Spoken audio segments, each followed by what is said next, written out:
Good You stuff. don't even need that other guy. Hey, we are live. Good evening, everybody at home.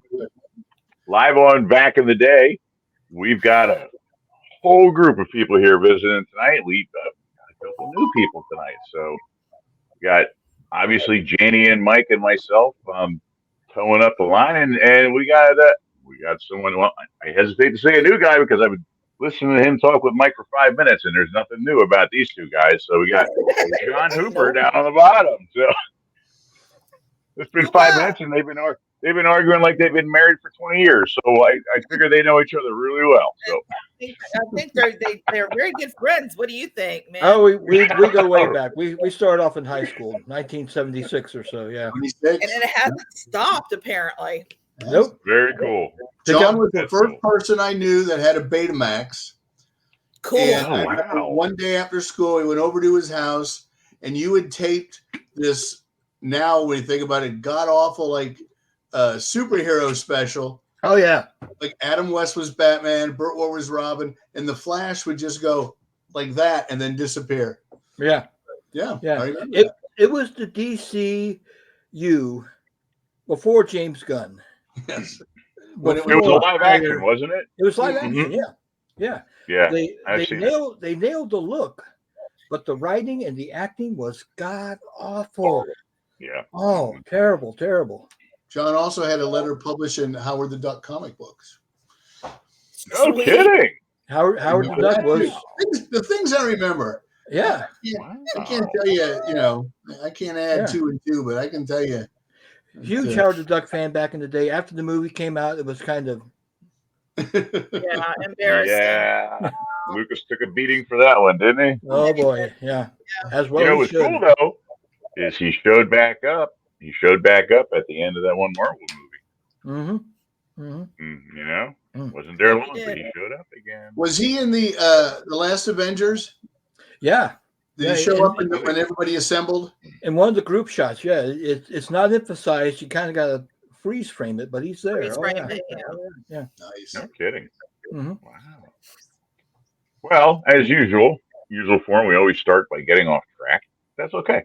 We're a great way to start the show. So I'll just kind of pull up a visual here a while for us and get us in. There's our little quick disclaimer for everyone. Just let you know we're doing this just for fun, for educational purpose only and discussion. So, That's right. tonight our topic is going to be peanuts, and something that's been around forever and a day. And I thought I'd throw out a quick question, for you guys. And what's your background with peanuts, or where do peanuts take you? Where does it come from for you guys? Comic strip for me on the Comic Sunday Mhm. papers. And then I still have a collection of the little paperbacks. Then obviously the television specials. I think I saw the Peanuts movie from 2015, Mhm. and I think I might have seen Snoopy Come Home. I didn't see the other films, but they've always been, obviously, Snoopy and, Joe Cool and the Royal Guardsmen are from up in Jacksonville, and they did the Snoopy and the Red Baron song. So I've always been aware of Snoopy. Absolutely. John, what about you, bud? Oh, I literally grew up with Peanuts. I read the comic strip, and it got me wanting to draw. And then I looked at the comic strip, and it got me wanting to read to see what they were saying. And so, huge Peanuts fan. I had the paperbacks in various forms. They all got destroyed when a hot water heater in my garage leaked, and they were in boxes. However, in the early 70s, I went to a celebrity auction with my parents and my brothers, and I bid on an original Peanuts strip by Schultz. And I got it, and it's hanging up in my living room. Cool. And it's Charlie Brown and Sally. It's been in every house I've lived in since before I knew Mike. And of course the specials I've been watching.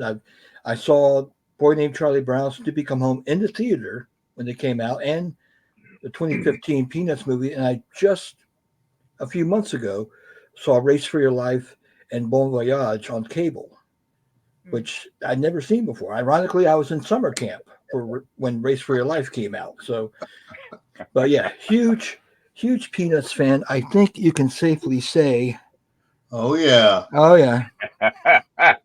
If Yeah, you wear it proud. October 2nd is a holiday in my house. Yeah. Oh wow, very cool. Mm-hmm. Wow, very nice. Very cool. Well, if we ever end up living together in an old age home, I'll hang. I have a cell from One Froggy Evening signed by Chuck Jones. Whoa. We'll Wow. hang them next to each other. And thank you. That's the other day I posted it because the other day was like the premiere, and I put the greatest That's cartoon right. ever. I was waiting for someone to come back and slam me and say, "No, Powerpuff Girls were the greatest." But they didn't. Scooby Doo, man. Hey, I believe our fifth guest just kicked in here. Let me pull him in and maybe hit a The fifth comment or Beatle. two. Yeah, right. Mike Gilstrap, how are you, buddy? Not sure. Maybe we'll give him a minute, see if he shows up. Anyway, let's Hey. pop in a couple comments here we have going on here. Let's see. What do we got? Let's see. Good evening, everyone. Hello. Hey, if you guys at home, do me a favor, throw your name up somewhere in the comments so we know who's commenting. I always try and pull it up in the feed, but the feed tends to lag, so oftentimes I'm not really sure. I remember being in Philadelphia on July 4th, 1976, celebrating the 200th U.S. birthday. Yeah, bicentennial. Oh yeah. Bicentennial. Pretty cool. All right. Excellent. See what else we got here. Christmas movie. Yeah. I mean, that's very memorable. Great Pumpkin Charlie Brown, I think, is a real memorable one as well. What else got? I love the Peanuts. Okay. And the O. Henry bars. And good evening, everyone. Awesome show. Janie, how about your background with the Peanuts? M&Ms are playing. Oh. I'm like Mike. It's just whenever, the comic strips, obviously, you would always want to see what Snoopy's getting into. The Christmas special, the Halloween special. I mean, we knew the holidays were going to be ahead of us to where we can get out of school when we knew that the Great Pumpkin Charlie Brown was coming out, and also with the Christmas specials. So that's our take on it. And then when I met my second husband, whose name was John, he loves Snoopy. Him and his brothers grew up on it. And actually, his brother has a tattoo of Woodstock on his calf. Oh, wow. That's pretty cool. Yeah, I know. I was just watching an episode of episode of The Office the other day, and Ed Helms gave out Valentine cards, and I guess one had. She goes, "Oh, look! There's a dog and a bird on mine." He goes, "Yeah, it's Snoopy and Woodstock." And she goes, "Oh, did you name them?" It's like, yeah. I had no idea, really. Did you name them? Oh, I'm sorry, Jenny. Continue. Yeah, but also my favorite character is I'm on. It's just I'd have to say Lucy. Lucy. Lucy, yeah. Lucy Van Pelt. Yeah, Lucy. Lucy. Yeah. The doctor is in. The doctor is in. Lucy and Patty and yeah. I'm kind of right there with you guys. I always caught all the holiday specials because they always got played really hard. Definitely read a lot of comic strips. I've seen the movies. Some of the movies, the earlier ones, I think I probably seen a couple times. Some of the latter movies I would see, but it was like I would catch bits and pieces. Half hour of this one, hour of this one, somewhere around there. So I'm not like horribly removed from it, but I do have to say that as far as the knowledge coming, and it is a little bit on the dusty side, but they keep showing relevance. There's they've done a lot of shows just in the last 8 or 10 years, really trying to bring it back. So very cool stuff. Mhm. And don't forget about the Broadway play either. You're a good man, Oh, yeah. Charlie Brown. Oh, that's right. Hmm. Very true. Absolutely. with Kristen Gary Chenoweth. Kristen Christian Chenoweth. Chenoweth in the Sally. revival and Gary Berghoff in the original. Yeah. Yep. Hmm. Yep. Kristen Chenoweth, man, that's Yeah, a big I'm here. outside that kind of woman. I tell you. Is Mike trying to get on? Yeah. Hey, Mike. Mike, we can hear you, buddy. We don't have a visual, but we can hear you. Can you hear us? I have a webcam. I also have a regular camera, and I don't know, it's goofing up. Yeah, I was gonna say, try unplugging that webcam and just run off your regular one. See if that's causing your problem again.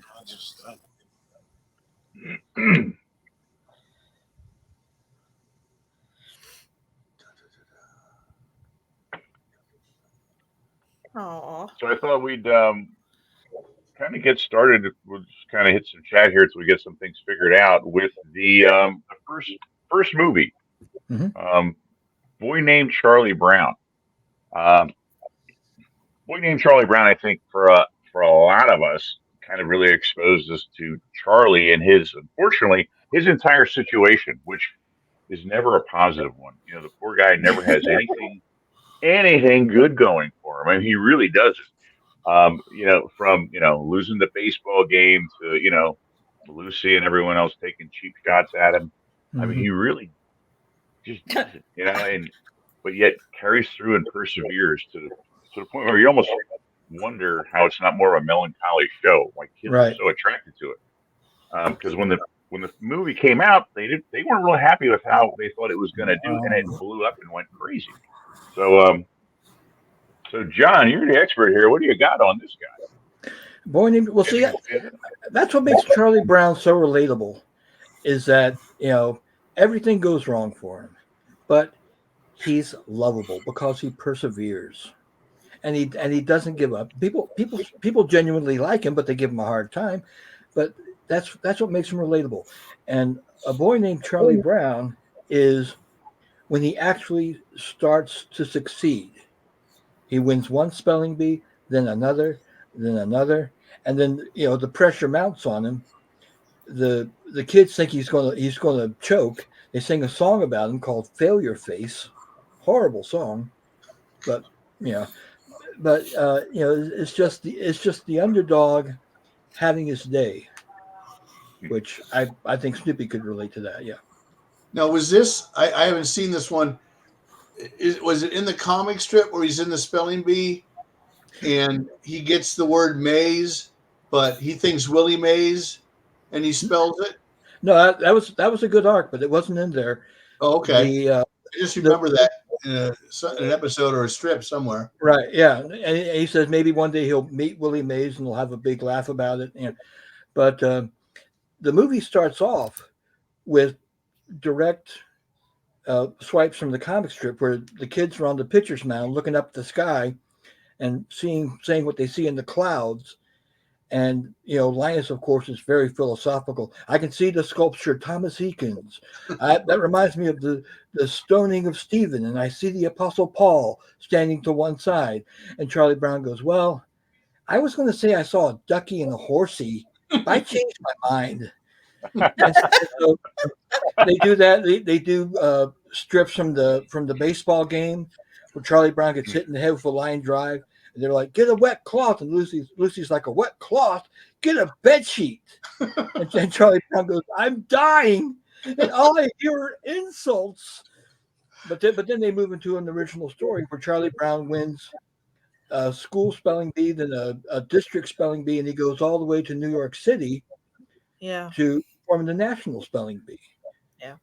And Snoop, no, he brings Linus's blanket with him, and Linus starts to fall apart without the blanket.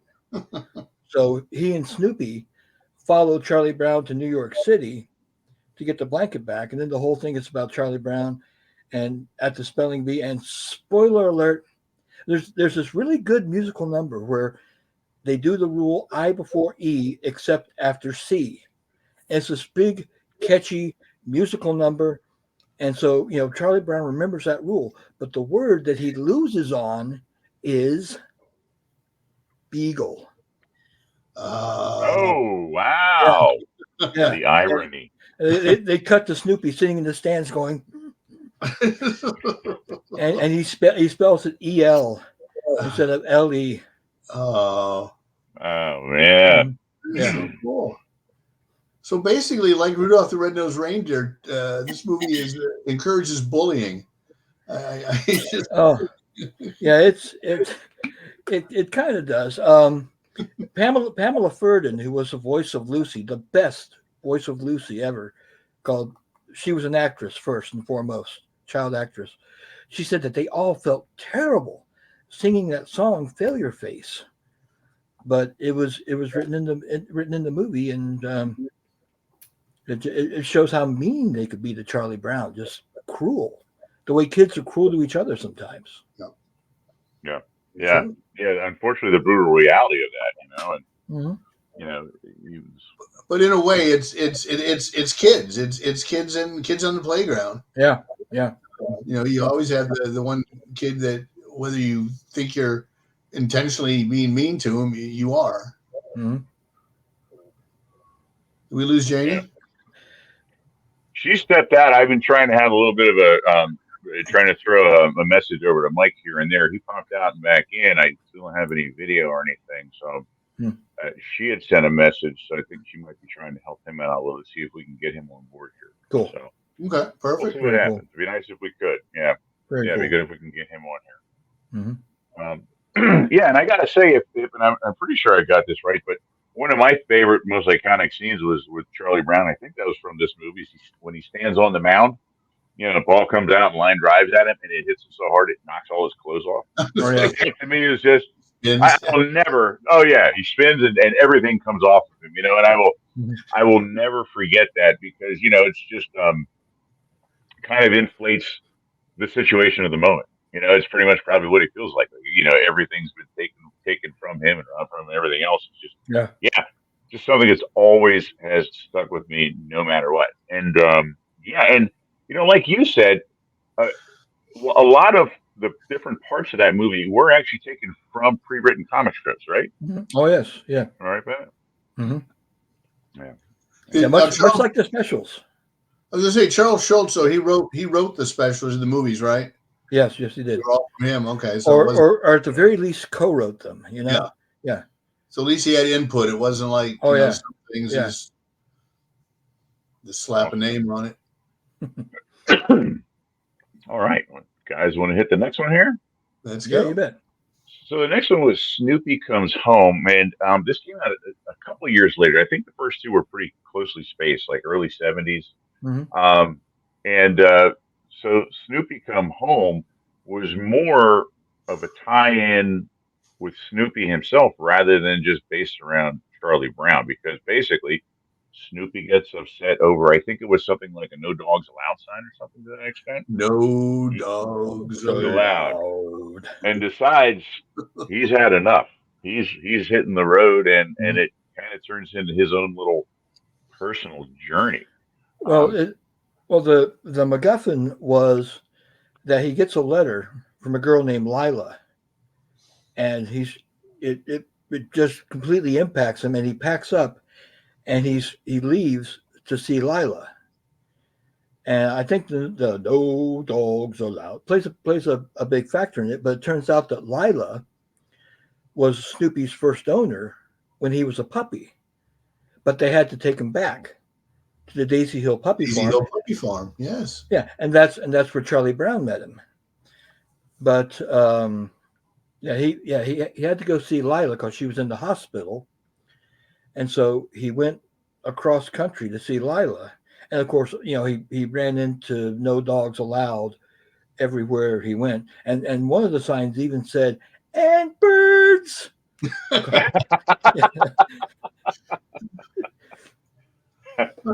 John, you might know this. And was Woodstock a character that Charles Schultz introduced in the strip, or was he like a marketing thing that they said you should draw a bird, because Woodstock was just so popular in the late 60s. Well, Schultz used to draw a lot of birds in the strip, and there was a running gag where Linus would pat the birds on the head, and it drove Lucy crazy that he was, patting birds on the head. And so these birds would show up, and then the birds became one bird. And then in one strip, Snoopy says, "You know what? I finally found out what that one bird's name is. You're not going to believe this. It's Woodstock." And it was around the late 60s, early 70s. So yeah, he didn't have a name until he was called Woodstock. And that's why he's on the show, folks. That's right. That's a John's fact. You got a John's facts up there on the bottom. Oh, wait a second. I think I got you covered there, John. Thanks so much. Fact. Yeah. John's fact. Absolutely. Yeah. Yeah. Right. My ex-wife used to say I'm a walking sack of useless knowledge. So yeah, my wife has a similar saying, but she's not as nice as you. However, yes. I have a good friend that makes me feel better. He calls it coffee table knowledge. So. Oh. Yeah, but you go into a bar on trivia night, you're everybody's best friend because you're drinking for free. Yeah. Yeah. Well, I used to play trivia with my friends at work, and I would, get a lot of the trivia answers right, and they would say, "Well, tell John what he won. An ass whooping in the parking lot." Jealous. They're jealous. A little bit. Well, hey, sliding on here over to the next one. So, Race for Your Life, Charlie Brown. And this is one of the ones that I probably saw a half hour of it here, maybe like 45 minutes over here. I don't know if I've ever seen the whole thing all in one sitting. I would catch parts and it would overlap. And because of that, and because of my viewing of it, I always had the feeling with this movie, like there was so many subplots going on to the movie that at times I was kind of like, okay, so this is going on here. We've got this going on over here. Am I accurate when I say that, or am I way out of base with that? Well, yeah, the main plot is a raft race, but you have the bullies over there, generic looking bullies, who are of course cheating, and they have a big nasty cat in their boat to oppose Snoopy. And at one point, the raft is damaged, and everyone has to get out of it and onto land. And they end up staying overnight in a cabin, as you see over on the far right of the screen there. And there's that subplot. But yeah, it's basically a raft race between our kids and the rotten, nasty bullies, but with a break on dry land. And they're all on the verge of giving up, and they've had enough to get rained on. The raft leaks. The kids are trying to cheat, but it all comes together. Yeah. And I vaguely remember a bit with Snoopy riding cross country on the motorcycle. But what was the gist of that? Like, was that another subplot, or was that just kind of tied in? Like, how did that tie in? I honestly don't remember. Well, I hate to say this, but I saw this several months ago on cable for the first time all the way through, and I don't know where it fits in either. Yeah. What year was that made in? Let me asking. What year? Oh, yeah. Mid 70s, maybe. Yeah. 74, maybe. Because to me, it just looks like he's trying to be like Peter Fonda and Easy Rider. Easy Rider. Oh, definitely. He's definitely Easy Rider. Down to the helmet and the chopper. Correct. Big sissy bar. Yeah. So I wonder if they were just kind of paying homage to Snoopy. The kids are in the raft, but Snoopy's got the bike. He's the number one.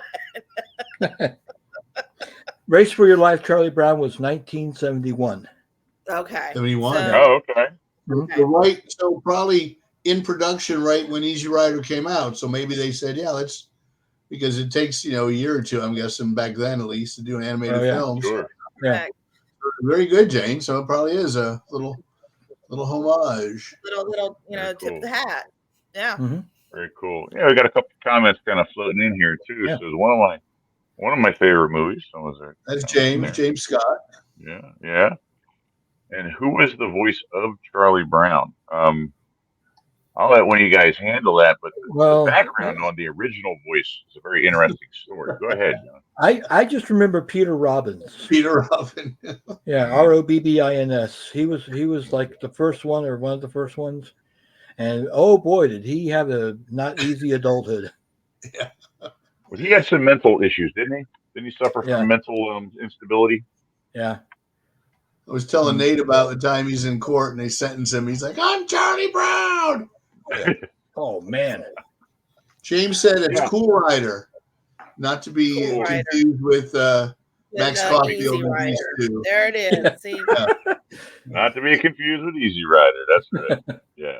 And Mike, I did look up and found that video clip after you said that to me, and not only did he say that, but he's sitting there, bald faced to the judge and whoever else, going, "And I hope you die from a heart attack." And I'm going, "That's an angry Charlie Brown right there." Wow. that's what Wow. you Now get the for getting follow-up. bullied all those years, man. If I was the judge, though, I would have been like, "Wonk wonk wonk wonk wonk wonk." Now, I did see a follow up where years later, he kind of came to terms with the fact that he had some mental instability, and apparently he got himself fairly straightened out and started doing like Comic Cons again. I guess Yeah. he wrote a book and so made a bit of a turnaround there. So it's just put that as kind of interesting. Yeah. All right. Cool Rider. Cool. Again, the underdog. Yeah. Yeah, definitely. All right. Well, now you know what? I got Mike kicking in here again. I'm gonna try and bring him up one more time and see if we can't get him in here. It'd be nice if we could. Mike. Yes, come on, Mike. We're rooting for you, buddy. Mike. Add him into the stage here. Nothing yet. He's added in. Hey, Mike, can you hear us at least, buddy? I give up. I don't know why it's not. Okay. Oh, we can hear him. You're more than welcome. Yeah. Yeah, Mike. Even though we don't have your visual, you're more than welcome to hang out and join in on the conversation, buddy. Yeah. Be glad for you to be a part of it. I read the 14th the other day, and now I really hate this. I mean, just. We need like a little snapshot to put in the bottom, like they do on the news when somebody's reporting from far away country. If it's any consolation, Mike, this happened to me during the pandemic. I did improv shows on online, and this happened to me a couple of times, so I know exactly what you're going through. Well, it's the fun of live video too. Right.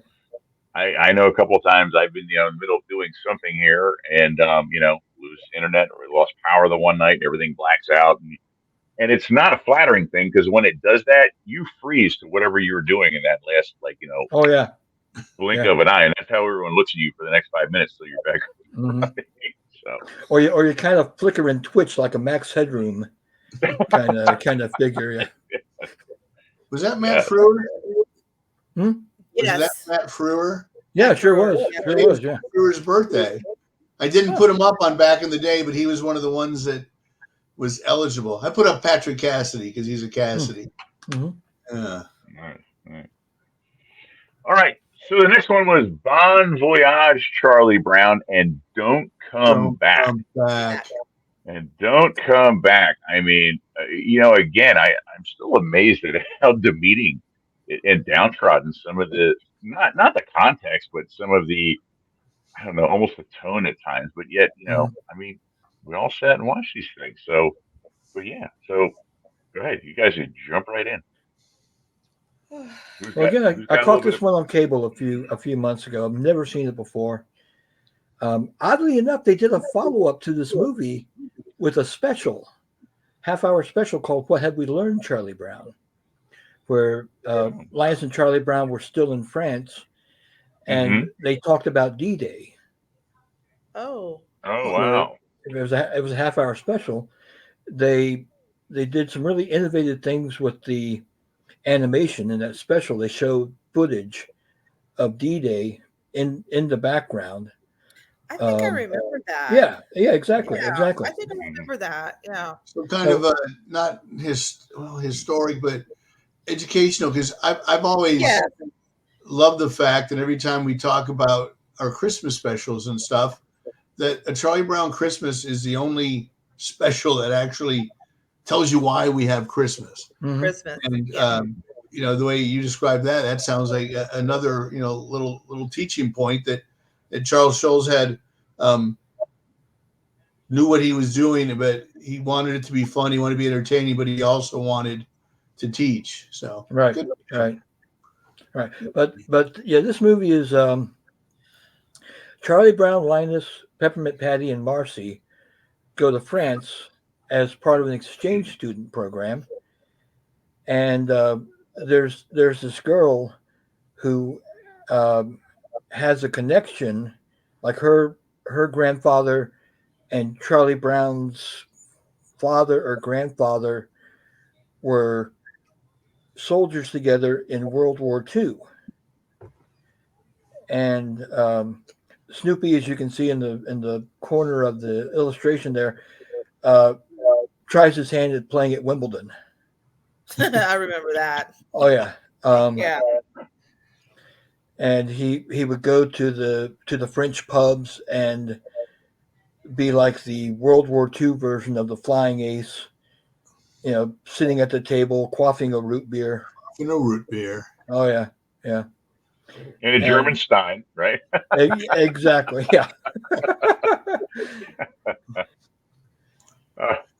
And yeah, the French girls. One of her relatives doesn't want the kids being around, and the house they're staying in mysteriously catches on fire. Um, so there's an action scene there. But yeah, it's a nice little movie. Yeah, they Snoopy and Woodstock do their own thing, while the four kids go to school in France and learn French. And then there's the whole mystery of why is this girl holding on to a letter for Charlie Brown and so on. Nice little movie. Oh. Yeah. Now is that it's not the little redhead girl. Then it's that little redheaded French girl that's getting Charlie Brown, I guess. Yeah. Mm-hmm. Yeah. She's the one who realized that their parents or grandparents served together in World War II. Okay. Oh wow. Oh wow. So definitely some ties back into the history. Right. That has in with the film. Yeah, and at the end of the movie, they show them going back home, but the special "What Had We Learned" takes place right before they go home, and they're still in France. And despite what people say on the internet, that is not Peppermint Patty that Marcy is hugging. No, that was a French boy that she had met, I believe. Yes. Yeah. Yeah. Bastards. Nice.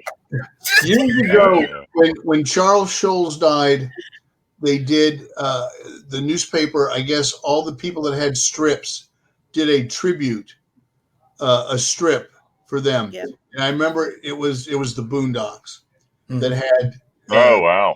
Peppermint Patty and Marcy, a little more than friends, and I was like, I will never read you again. Yeah. Bastards. Yeah. It's low hanging fruit. It's the lowest common denominator stereotypes. Yeah. But both Peppermint Patty and Marcy were in love with Charlie Brown. Yeah. Because she always called him Chuck and was always all over him and everything. Well, yeah, they would talk about romance. Yes. Sitting on the other side of this one tree, and Charlie Brown was just so clueless. He couldn't pick up on it, and that's a trait I. There's such a marriage joke there. Let me just. Oh yeah, and and Peppermint Patty would just scream at Charlie Brown about how clueless he was. Charlie Brown didn't know what was going on.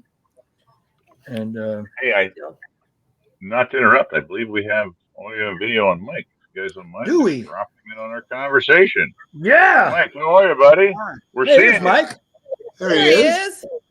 Welcome, welcome. Hey, Mike. Hey. Oh, so Hey, all right, man. Yes, all right.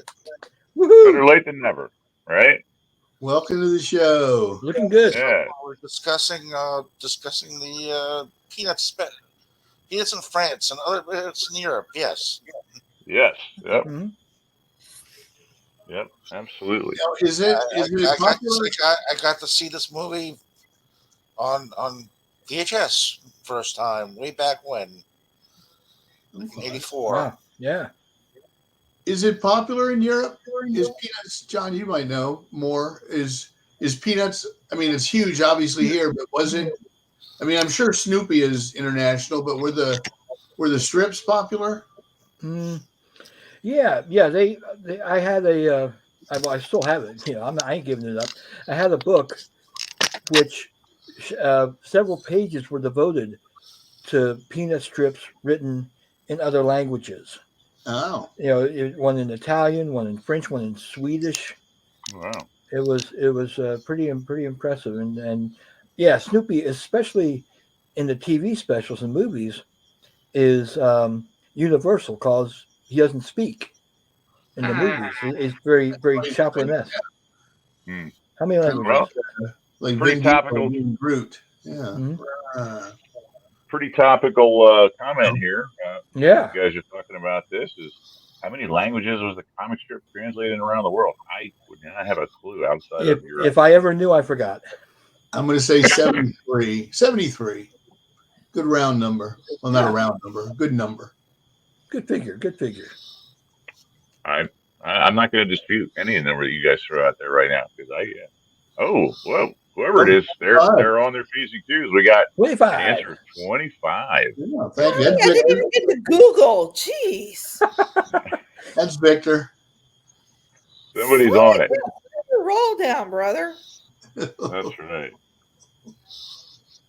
Somebody is on it. 25 languages. Good gravy. Good grief. Yeah, good grief. Charlie Brown. Yeah. So as far as like characters, who do you guys pick out as being like a favorite character? Do you have one you're always drawn to, or one that's a little more obscure? Mm. I identified with Charlie Brown growing up. You know, You see that? and Snoopy of course is the ideal because he's like this Walter Mitty figure. He can be anything. Anything he wants, and he's always confident. Yeah. Always cool. Yeah. Linus for his optimism. Mm-hmm. Because Linus, he doesn't see what's. Not saying that there is anything wrong. He doesn't see what people think is wrong with sitting in a pumpkin patch all night, or carrying a blanket around. Or carrying a Being blanket. 12 and carrying a blanket around, right? Sure, absolutely. Yeah. Mike G, what about you, buddy? What character are you drawn towards? I mean, everyone. You just. I mean, I Charlie Brown, Snoopy, a lot of it. Just nothing. Yeah. Charlie Brown. Charlie Brown. Chuck is in for pound, paying for pound. And no matter what, it never fully gets to him. Things get to him, but he strikes. Strike goes on. No. Yep. Absolutely. Never quits. Nope. Janie, what about you? Lucy.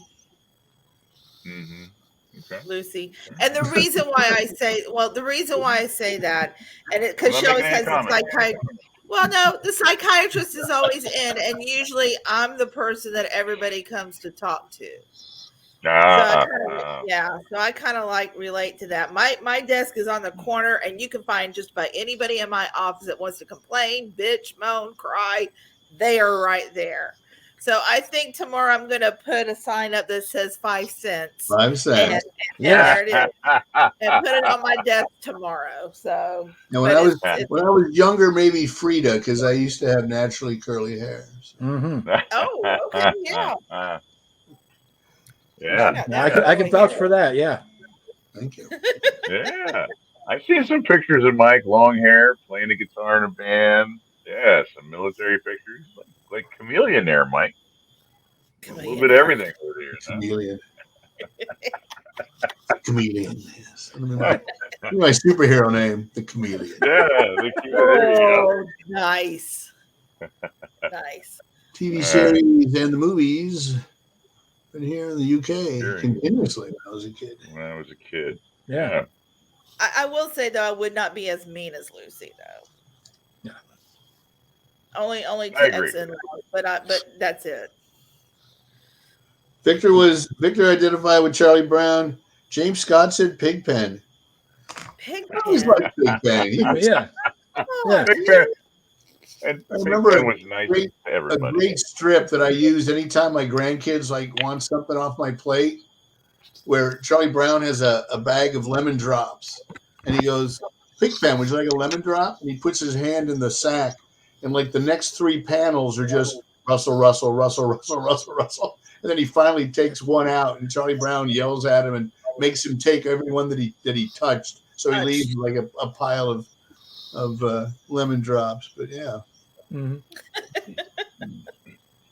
I got to say, probably one of my favorite characters, and he was one of the least utilized, but yet when he did come out and do something, it was usually to the point, and that was Woodstock the bird. He did very little. He said very little, but when he did, it was very poignant, really stood out. It's such an underrated character that I remember, and he said a lot with doing very, very little. I mean, he really did. It was just hear a certain, the heights of certain scenes, he'd pop out and do a little something. At times you almost go like, what was the purpose of that? And then when you get the grand scheme of that and what he's doing, completely fit right in. I kind of refer to him as the Kevin of the Peanuts. If you guys watch The Office, so Kevin, I think was one of the coolest characters on the show. Also, the one of the ones that spoke the least and did the least when he was on, it just always stuck out to me. So Woodstock. I was just always I don't know, really drawn to him, very much so. Yeah. I sense an Office show coming up because I will fight for Creed Bratton. I am. All you had to do is stay alive because now everyone knows I'm a huge Office fan. So we will definitely do an Office show back in the day, Mike. You pick the date, buddy. We talked about that, didn't we, Nate? We did. We did. But now that he said it live, he can't take it back. So we can't take it back, dude. It's in the universe. You can't. It's out there now. Yeah. That would be awesome. We got a couple comments here. I sucked kicking football in high school. Yeah, a lot of us sucked kicking football in high school. Yeah. There's a question, and that came up there. If you want to bring it up there, That one. Too. Yep, that's it. 2000. Yep. February 2000. Wow. Yep. Wow. Retired, then expired. Yep. That's what it says. Say, he had passed by the time the tribute strips came out, didn't he? Yeah, he died before the last Sunday strip was published. February 2000. And he's still, what was it, 1950? Early 50s? Yeah, October 2nd, 1950. Wow. Wow, that's quite a run. Yeah. And he didn't use assistants. He did the lettering, the inking, everything himself. I've been friends with cartoonists who use many assistants, like ghostwriters, ghost artists, but he did everything himself. And he said it was like asking Arnold Palmer to hire someone to do his chip shots. Wow. And I was like, oh, yeah, good point. Take that, Gary Trudeau. I say that because I did a play with the guy that is his inker. He inks his strips for him. So yeah. No kidding. If you're watching this, you know Charles Schultz. So how about the 2015 movie? How many of you guys have seen that? Mike G, have you seen the 2015 film?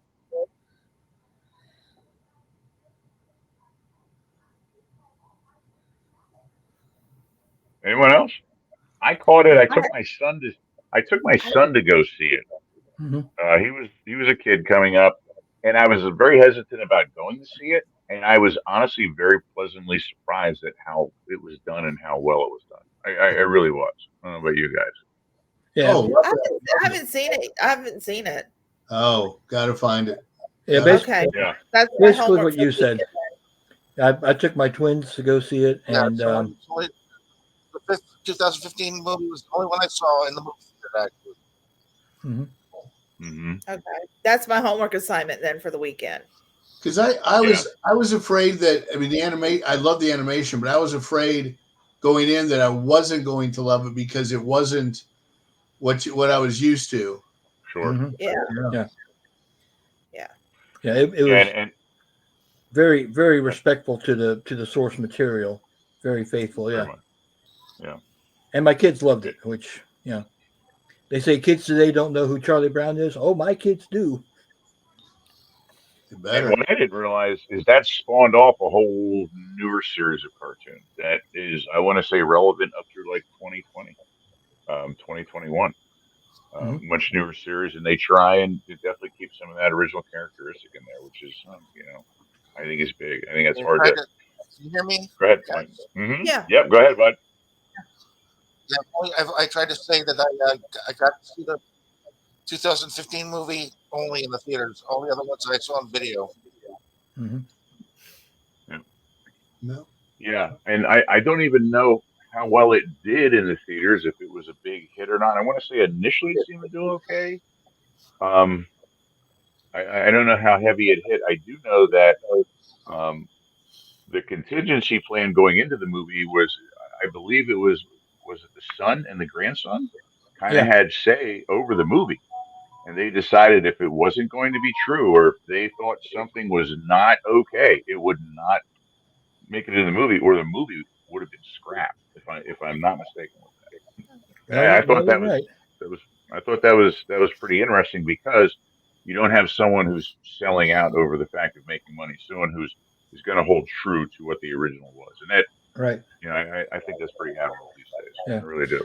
I seem to recall the theater being pretty well full Yes. the night my kids and I saw it, and which I was very pleased with, because if I walked in an empty theater, it would have been Yeah, crushing. disappointed. Yeah. Yeah, yeah. But I'm kind of waiting for another one. I'd kind of like to see another one. See what they do to follow up. I wouldn't be surprised if they don't possibly have something in the works. I mean, Hmm. because like I said, it that has spawned, and the only reason I know is from going back and doing some research over the past week. Um, serials of cartoons in 2017 and in 2019. And so it's obvious that it was enough momentum to kind of keep things rolling along.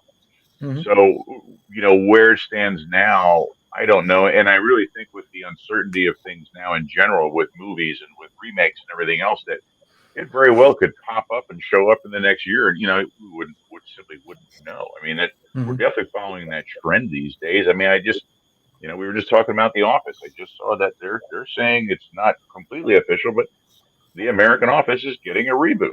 Like, they've got a couple people on board, so I wouldn't say it's out of the realm that we could see this come around again. So Hmm. Well, the Yeah. Peanuts movie cost $99 million to make. Okay. okay, Wow. But that sounds like not much by these days. it grossed in the States 116 million, and internationally included 246 million. So I will say it was a hit. Hmm. Yeah, yeah, So we no need doubt. more of that. Oh yeah. Wasn't it up for Well, a Golden Globe as well, Mike? Yes, I think it. Yeah, I think so. I know it was up for. I don't know if it was up for the Oscar for animated film, but let's see here. Mm. I'd like to think I would remember if it was. Yeah, that's true. Yeah, but I thought there were some awards that they had, kind of earned, All right. Vince Guaraldi, sorry great guys, Vince Guaraldi. or People's Choice, maybe. there we go. Sorry, I'm trying to configure us all with a visual here. Well, you know what? I thought we talk a little bit on the music I know you're behind. making them busy. I know. I'm sorry. I'm getting a little seasick there myself. I'm trying to configure us in a way that I can get everyone kind of around, not blocking the visual. But that's quite all right. So let's talk a little bit about the Mhm. music behind the Peanuts. That was one thing that always seemed Oh yeah. not unconventional, but definitely the left field. And I think at times is left field with some of the characters from the Peanuts compared to most of your cartoons at the time. Even the gentleman that was responsible for it. I mean, his background was jazz, and he seemed to be at Yeah. times almost on the racy side. And but I always got a little bit of funk mixed in with some of what he did with his jazz work. It didn't just come off as being contemporary jazz to me. I always thought a little bit of funk, a little bit of rock and roll and rhythm in some of what he did. It just always really stuck out with me. And having Mhm. a musician or two in the family, I always had a little bit of an ear for that. It was just enough that it was maybe uplifting or entertaining, but it just caught you enough. You're like, oh yeah, you hear the song, you're like. Every time you see the piano roll out down the corner, and you're like, "Oh yeah, absolutely!" Here it comes. So Mhm. yeah. So what I do you was guys really know impressed because about? over Christmas, I Mhm. had put in Christmas music, Peanuts Christmas music, or Snoopy or Charlie Brown or whatever, and that popped up, and it played also other songs that he had done besides what he did for the Peanuts. Mhm. And it was beautiful. If you ever get a chance, listen to it. And it was on Spotify. Mhm. Yeah. Yeah, Everybody's got yeah, him going in yeah. the background now. Yeah, I Oh, mean, I just it's got download a on little my roll to phone. it. Yeah, Yeah, Mhm. yeah, it really does. Yeah. And he was. And it's just it's timeless. yeah. It's not dated at all. And the song "Christmas Time Is Here" that they sing when they're skating, and it's Mhm. been covered so many times. I heard so many versions of it over the Alexa, holidays. stop, please. Yeah, Yeah, it's Yeah. timeless now. yeah, It's absolutely.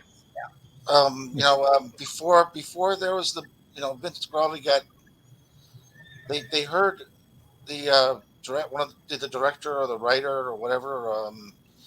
They heard Vince Guaraldi on the radio once, and they heard his song cast cast the fate in the wind or something like that. I have to look it Hmm. up. Okay. Mhm. So look that Yeah. up. So Yeah. yeah, Vince. It was Vince Guaraldi, and he was a very. I mean, he was very accomplished before he was ever offered to do that. He had to. Mhm. He did some solo work. He had the. I think it was like the Vince Guaraldi trio. Had a Right. couple albums out Mhm. as And he well. had, and he also, I mean, he wrote. It wasn't just like he took it seriously. I mean, the music fits. When they're walking down the street and the songs are played, and Christmas time is here, Mhm. and it's just it wasn't just throwaway music. It fits, and it's a everyone knows the Linus and Lucy theme. Right. Mm. I remember years ago when Janet Jackson, the first show of her Rhythm Nation tour was in Washington D.C., and the band EU opened for them, and they played their songs, and um, but at the end, they're introducing each other, and the leader and the piano player said, people always ask me, why did I pick piano? And he says, I learned the piano so I could do this. And he played Linus and Lucy. So, yeah. Oh wow, no kidding. That's Yeah. awesome. That's That's cool. awesome. Very cool Mhm. connection there. Well, Yeah. I would point out to my kids, driving them to school around the holidays, is when you hear the Vince Guaraldi trio play Linus and Lucy, it's Christmas. Yep. When you hear Linus and Lucy with a flute added, it's Halloween. Yes. You're Ooh, absolutely right. Yes. there you go. Little Yes. John's facts coming Yeah, up. yeah. Nice. One Yeah. instrument makes a difference. I gotta throw that out there. Yeah. I Mhm. know Yeah. that. Definitely got a There it John is. fact across there. Excellent. There you go. Two for John. All right. More competition going on here. I'll have to remember that. I have to remember that in October when that plays and somebody says, "Oh, it's the same thing they play at Christmas." I'll say, "No, I'm afraid not. No, it's not. I'm afraid There's a not." little flute underscore there. That's Yep. definitely a bet you a beer question right there. I'll bet you a beer. You can't tell me the difference. Yeah. Oh yeah. That's what Well, that you know, one is. for Snoopy Come Home, the songs were written by Robert and Richard Sherman, who did a ton of The stuff for Sherman Disney. Brothers? The Yep. Sherman Brothers, yeah, they wrote the songs for Snoopy Come Home. I didn't know Yeah, that. Oh wow. absolutely, Did not yeah, know that. uh-huh. Wow. Yeah, and Oh. they wrote a catchy song which, try as I might, I could never sing along to it because I didn't understand anything past the first word in the chorus. And there's this one girl who, as Snoopy and Woodstock are going across country, she finds Snoopy and Woodstock and she grabs him. She's like, "Hey, Ma, I found a dog. Hey, Ma, I found a bird. Hey, Ma, I found a dog and a bird." And she takes him into her house and she sings this song. She's like Elmira from Tiny Toons. She loves the Oh animals my. just a little too much. And she sings this song. It's the Sherman Brothers song, and the chorus. I I wanted. It's very catchy, but I only know one word of the chorus. It's like, "'Cause we got possibilities." Da, da, da, da, da, I was like, Yes, I I don't know know what the you're song, talking but I'm singing about. along. Yeah, Yeah. yeah, It's how catchy the Sherman yeah. Brothers I know were. what You you're just talking about. Oh yeah. Hmm. Yeah. Well, we're slowly kind of rounding out the Sherman hour here. Brothers. And to be honest with you, when I was trying to track down some information or trying to jog my memory, I would randomly come across just some odd pictures and different things that kind of blew my mind. It would make me kind of stop and go, oh, but wait a second. Even though I'm looking for, I don't know, maybe information on Snoopy Come Home, this random picture would pop up. And I'm Just a big fan of. excuse me. I Good. just posted a link to the song I tried to mention before. oh, Okay. okay, perfect. Yeah. Thank you. Okay. Yeah. Sure. I can pop Before that up there. I don't know if Girardi did it. Oh, He was trying to get a gig. They found him. They gave him gave him a. I don't know whether he got the gig or they're trying to get him music for a special before that, and I don't know if they did that, but that led to them getting here. We want you, we want you to do this jazz peanut stuff. So Hmm. before there was a jazz. They needed jazz music for a live action special before Peanuts. Oh Cool. wow. mhm. So that led to Vince Guaraldi getting that gig. I will Nice. give it a listen. Yeah, it's a mic Yeah. fact. One of Yeah. Hey. the guys behind Peanuts, heard it. One of them heard it on the radio and they tracked down in the middle of the night the people. So there's a whole story somewhere, but yeah, Hmm. they Very tracked down cool. in the middle of the night somebody. Yeah, who is this person? Yeah. Yeah. Nice Yeah. backstory. And it'd be interesting to see what because you don't think about jazz being put into like an action show or film. So it'd be kind of interesting to see the scenes that they cut in with some jazz music. But I mean, Mhm. jazz can have some pretty serious tempo going on and Yeah, his pretty fast melodies. that picture that Vince Guaraldi greatest hits, that one that the double album that you Hmm. posted a picture of a few minutes ago. Yes. That's a great. I have a copy of that somewhere. But yeah, I listened to it. Yeah, a lot of stuff. A lot of stuff there besides the Snoopy music, Mhm. Sure. Absolutely. Yeah. or 50s and 60s, stuff that Giraldi did, like for movies and Right. movies. Huh? Now, a question for if anyone knows, and this is just out of my own curiosity. So, did Giraldi, after obviously he had a career before Peanuts, I'm sure he still had a career after Peanuts, but did he continue that legacy? Was that always kind of like his big crowning achievement? Does anyone know anything of him beyond the Peanuts at all? Just curious. Not really. No. No, no, I don't either. It's yeah, that's something that kind of raised my point. Like, I wonder. So, What beyond? Yeah, I'm sorry. What was the question there? I'm sorry. I said beyond Peanuts. After the Peanuts movies, he obviously created the Yeah, music for. trivia. I think they're trying to do Well, new 2025 movies. So they're trying to get another cut. I saw a listing for it. Like they said, they're supposed to be doing another movie. You have to look it up. Okay. They're supposed to be doing Very a cool. movie soon, or getting it started or whatever. Nice.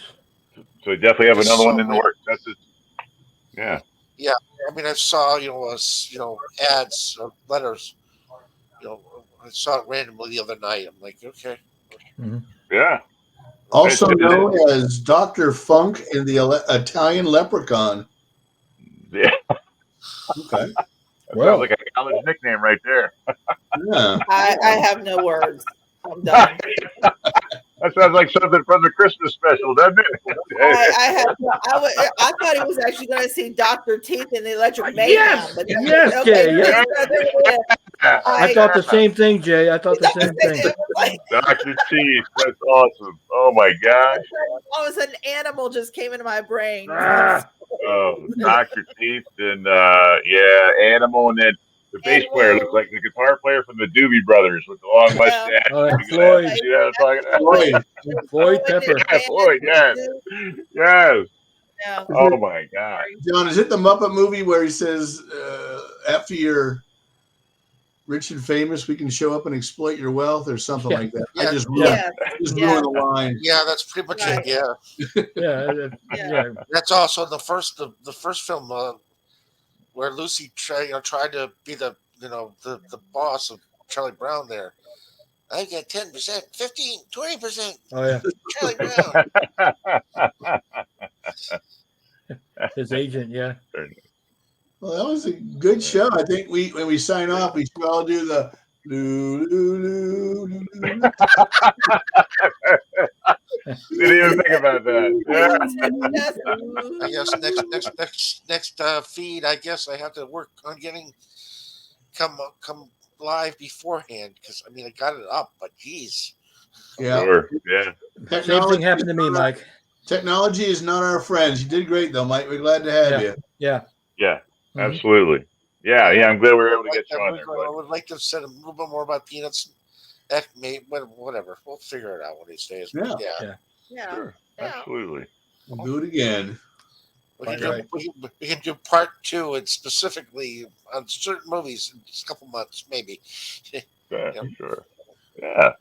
Put it on the We'll calendar. take a look at it. Absolutely. Well, all right. For everybody at home, we want to thank you guys for tuning in tonight and hanging out with us here. Mhm.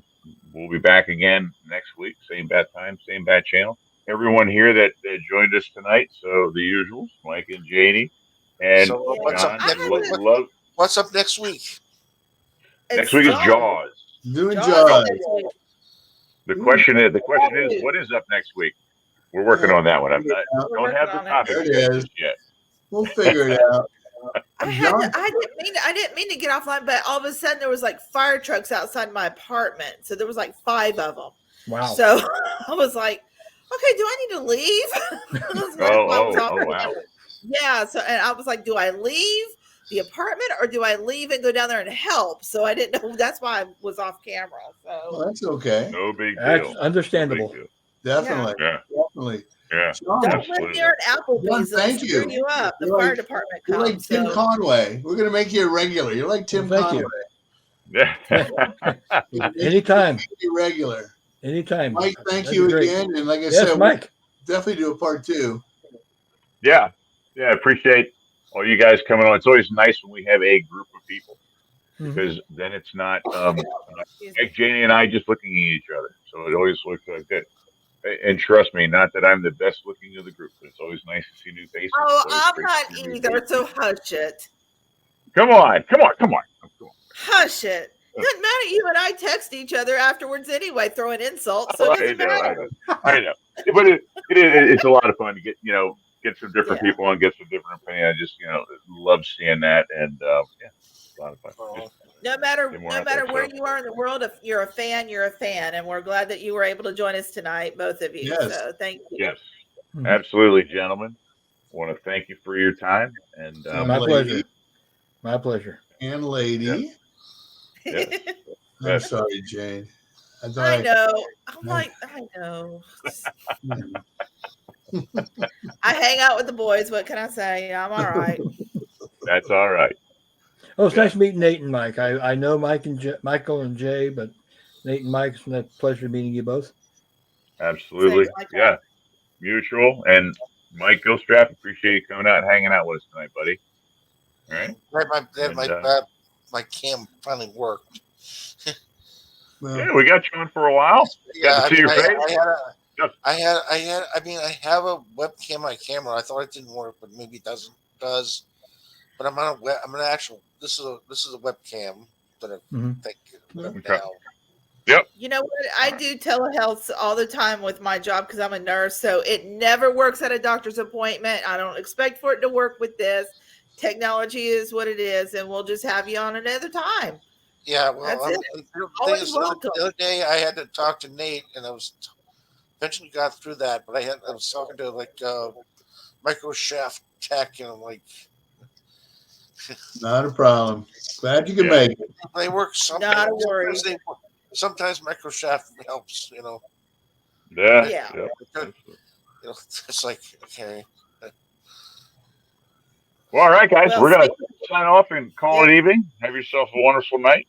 And we'll catch up with you guys next Thursday evening. happy Friday Woohoo. Eve. Yes. Have a Happy great New Year. weekend. Stay warm. Mhm. Yeah. Happy New Year. That's right. Yes. All right, guys. Peace All right. out. See you next Always a pleasure, Thursday. Mike.